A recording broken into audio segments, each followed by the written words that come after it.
চাঁদ মামা এটা কোনো গান হলো? গানের লিরিক্স কেন এরকম? এই গানটা লাগে উড়াধুরার আশেপাশেও নেই। সোশ্যাল মিডিয়াতে অলরেডি এই গানটাকে নিয়ে এরকম টুকটাক আলোচনা, টুকটাক সমালোচনা শুরু হয়ে গেছে। প্রথমত, গানের লিরিক্স কেন এরকম? এটার সহজ অ্যান্সার, গানটা গেয়েছে, গানটার লিরিক্স লিখেছে, গানটার মিউজিক কম্পোজ করেছে প্রীতম হাসান। আপনি যদি প্রীতম হাসান সম্পর্কে একটু আইডিয়া রাখেন তাহলে এই কোশ্চেনটা আপনার কাছ থেকে আসতো না। এবার আসি, এই গানটা লাগে উড়াধুরার মতন জমেনি, লাগে উড়াধুরার মতন বিগ হিট কিছু হবে না। আমি এর আগের অনেকগুলো ভিডিওতেই বলেছি যে ভাই লাগে উড়াধুরা 5 বছরে 10 বছরে একটা আসবে। সো সেই গানটার সাথে চাঁদ মামা এই গানটাকে কম্পেয়ারে নিয়ে যাচ্ছেন। আমি বলবো তারা বোকা ছাড়া আর কিছুই না। লাগে উড়াধুরা, দুষ্ট কোকিল এগুলো ম্যাসিভ হিট। এর মানে এই না চাঁদ মামা গানটা খারাপ হয়েছে। এই গানটা তার নিজস্ব জনরাতে, তার নিজস্ব জায়গাতে বেস্ট হয়েছে। এখন গানটা রিলিজ পেলই আজকে, আর এখন থেকে যদি আপনারা বলা বলি শুরু করেন যে এই গানটা লাগে উড়াধুরার মতন জমাতে পারেনি,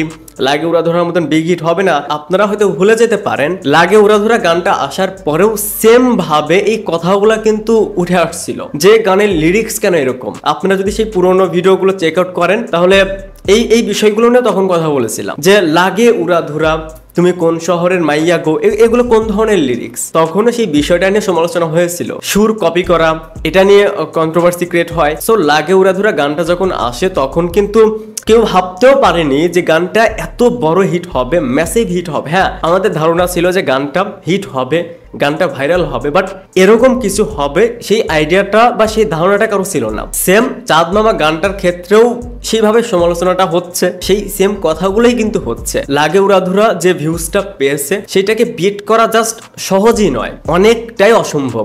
লাগে উড়াধুরার চেয়েও একটা ভালো গান আসতে পারে। এর মানে এই না যে সেই গানটা যদি লাগে উড়াধুরা রেকর্ড ব্রেক না করতে পারে ভিউয়ের দিক থেকে তাহলে কি সেই গানটা ফ্লপ, তাহলে কি সেই গানটা জমেনি? এরকম একদমই নয়। প্রত্যেকটা গানের নিজস্বতা রয়েছে। চাঁদ মামা তার জায়গাতে বেস্ট। সব মিলে দেখে মনে হচ্ছে যে আমরা বলিউডের কোনো আইটেম নাম্বার বা ডান্স নাম্বার দেখতে পাচ্ছি। সো আপনি এখন যতই প্রেডিকশন দেই, আমি তো আমার ভিডিওতে বলেছি যে গানটা ভাইরাল হবে, আর ভাইরাল মানে কিন্তু 300-400 মিলিয়ন ভিউজ নয়। ওটা তো ফার্স্ট টাইম কোনো বাংলা একটা গান এত ভিউজ পেয়েছে। সো প্রথমত সেটার সাথে কোনো কম্পেয়ার আসে না। আর ভাইরাল মানে 300-400 মিলিয়ন ভিউজ হতে হবে এরকম নয়। আপনারা একদিন দুদিন যেতে দেন, এরপর দেখুন যে সোশ্যাল মিডিয়াতে কিরকম সেটা নিয়ে রিলস হচ্ছে, সেই হুক স্টেপে কজন ডান্স করছে।